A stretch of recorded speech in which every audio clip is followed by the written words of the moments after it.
तो hello guys, आज मैं आपके लिए एक नई मूवी एक्सप्लेन करने जा रही हूँ। तो अगर मूवी अच्छी लगेगी तो प्लीज वीडियो को लाइक करके चैनल को सब्सक्राइब कर दीजिएगा। तो चलते हैं फिर अपनी मूवी की तरफ। कहानी की शुरुआत में हम माइक नाम के एक बारटेंडर को देखते हैं जो एक कंपनी की पार्टी में बारटेंडिंग कर रहा था। उसी पार्टी में मैक्स नाम की लड़की भी होती है जो अपने पति से खुश नहीं थी, जिसके चलते पूरी पार्टी में उसका मूड खराब रहता है। वह ड्रिंक करने माइक के पास आती है, जहां माइक उसका मूड ठीक करने के लिए एक स्ट्रॉन्ग ड्रिंक बनाता है, मगर मैक्स उसकी चीजों पर ज्यादा ध्यान नहीं देती। वह बहुत परेशान थी, इसलिए वह माइक को उल्टा सीधा कहकर वहां से चली जाती है। थोड़ी देर बाद माइक अपना काम करने में बिजी होता है तो पीछे से एक आदमी वहां आकर माइक को कहता है कि तुम्हें हमारे साथ चलना होगा। वह उसे मैक्स के ऑफिस में लाते हैं, जहां माइक देखता है कि मैक्स किसी से कॉल पर लड़ रही है। तो वह फिर से मैक्स का मूड खराब नहीं करना चाहता था, इसलिए वह वहां से जाने लगा। पर मैक्स उसे रोकते हुए कहती है कि तुम यहाँ कितने साल से काम कर रहे हो। तो माइक बताता है कि मुझे यहाँ रहे 8 साल हो गए हैं, पर मेरी दिलचस्पी एक डांसर बनने की है।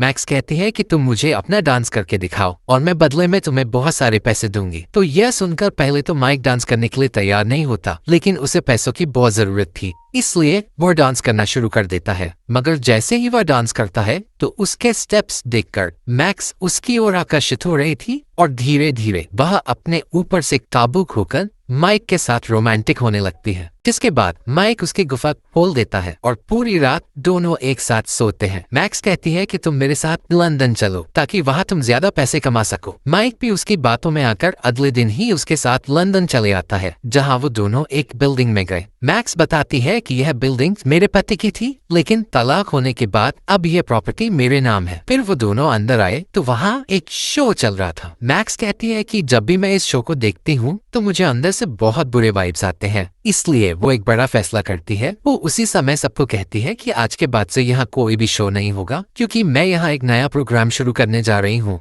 वो अपने आने वाले प्रोग्राम का हेड माइक को बना देती है, क्योंकि अब वो ही उसके सबसे करीब था। थोड़ी देर बाद जब मैक्स लंच कर रही थी तो माइक कहता है कि तुमने अंदर इतना बड़ा फैसला कैसे ले लिया, जबकि मुझे तो कोई भी काम अच्छे से नहीं आता। मगर मैक्स समझाती है कि तुम धीरे धीरे सारा काम सीख जाओगे। तभी वहाँ पे एक लड़की आई जो मैक्स की बेटी होती है। वो अपनी माँ से बिल्कुल भी खुश नहीं थी, क्योंकि कहीं सालों बाद आज जाके उसकी माँ मिलने आई थी। मैक्स अपनी बेटी को समझाने की कोशिश करती है कि मैं काम में बिजी थी, इसलिए तुमसे मिलने का समय नहीं रहता था, लेकिन उसकी बेटी कोई भी बातों पर ध्यान नहीं देती और वहाँ से चली जाएगी। रात के समय माइक अपने सारे दोस्तों को कॉल लगाकर बताता है कि मैं लंदन शिफ्ट हो गया हूँ और जल्द ही मैं सबका कर्ज भी चुका दूंगा। फिर वो मैक्स से मिला, जहाँ उसका कुछ करने का मन होता है, और वो मैक्स को कहता है कि चलो आज की रात कुछ शानदार करते हैं। मगर मैक्स उसके इशारे समझ गई थी माइक को फिर से क्या चाहिए, पर इस वक्त उसका मूड नहीं था, इसलिए वो वहाँ से चली गई।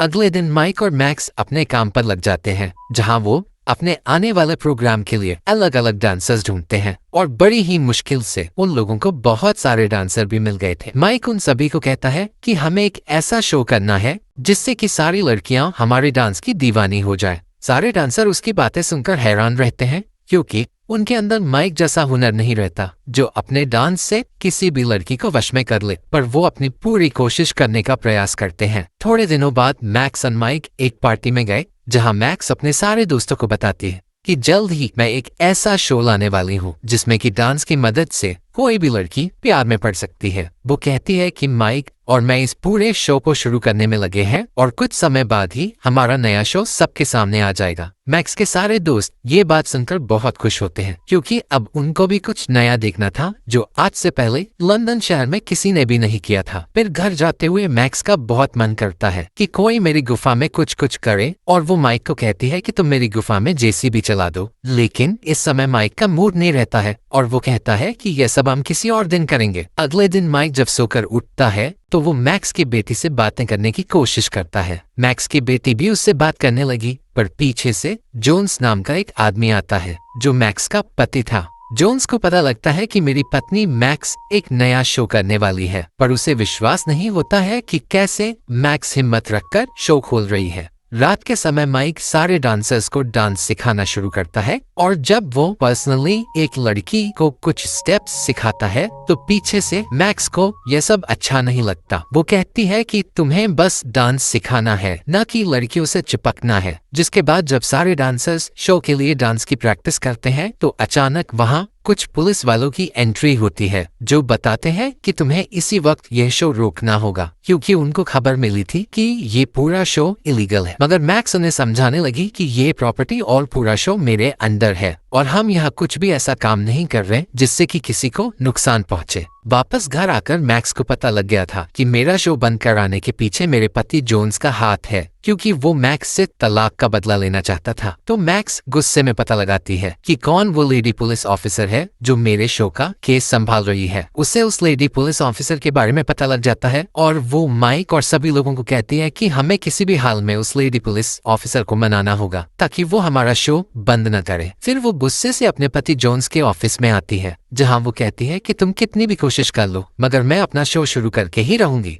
तो जोन्स कहता है कि तुम बहुत गिरी हुई लड़की हो, क्योंकि तुम वहाँ एक ऐसा शो करने जा रही हो जिसमें कि डांसर्स बस लड़कियों को अपनी ओर आकर्षित करते हैं। और जोन्स चाहता था कि वो उस जगह को ऐसे ही गंदे काम करने से रोक ले। मैक्स भी जानती थी कि जोन्स जो फैसला लेता है वो उसमें कभी भी नहीं हारता, इसलिए वो सीधा माइक के पास गई और रोते हुए कहती है कि सब खत्म हो गया है, क्योंकि जोन्स कभी भी यह शो लॉन्च नहीं होने देगा। और वो बताती है कि मैं तुम्हें बहुत सारे पैसे दे दूंगी, तुम वापस से अपने शहर चले जाओ। मगर माइक उसकी बातें सुनकर जरा भी हैरान नहीं होता। वो कहता है तुम इतने जल्दी हार नहीं मान सकती, क्योंकि मैं तुम्हारे साथ हूँ और हम दोनों किसी भी हाल में यह शो लॉन्च करके ही रहेंगे। जिसके बाद माइक सीधा मैक्स की बेटी के पास गया और उसे कहता है कि मुझे तुम्हारी मदद चाहिए। तो मैक्स की बेटी भी उसकी मदद करने के लिए मान जाती है, जिसके बाद वो दोनों मिलकर उस शो को लॉन्च कर देते हैं और सारे लोगों को इनविटेशन भेजकर उस शो में आने के लिए बुलाते हैं। थोड़ी देर बाद मैक्स की बेटी और उसका अपनी माँ के पास गई और कहती है कि शो लॉन्च हो चुका है, इसलिए आपको वहां जाकर उस शो को देखना चाहिए।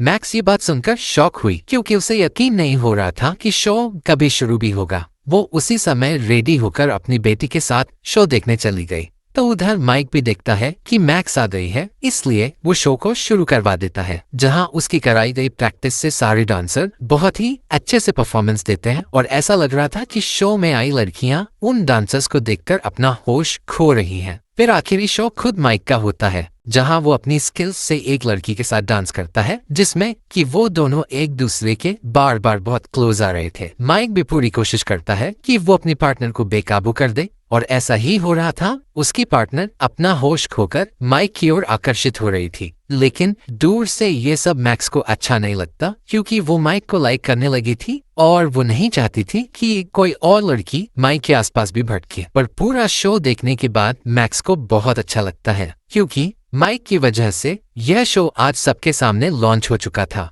मैक्स थैंक यू कहते हुए माइक से पूछती है कि तुमने इस शो को कैसे शुरू किया। तो माइक उसे पूरी बात बताता है कि मैंने और तुम्हारी बेटी ने मिलकर इस शो की टिकटें बेची हैं और ये काम करने में हमें बहुत समय लगा। उसके बाद माइक कहता है कि मैं तुमसे प्यार करता हूँ और वो मैक्स को शादी के लिए प्रपोज करता है। तो मैक्स भी उसे किस करते हुए कहती है कि मैं भी तुमसे प्यार करती हूँ, और वो अब जोन्स से सारे रिश्ते तोड़ने चाहती थी। फिर आखिरी सीन में हम देखते हैं कि सारे लोग डांस कर रहे हैं और इसी के साथ हमारी ये मूवी एंड होती है। अगर मूवी अच्छी लगी हो तो प्लीज वीडियो को लाइक करके चैनल को सब्सक्राइब कर दीजिएगा। मिलते हैं फिर अगली वीडियो में।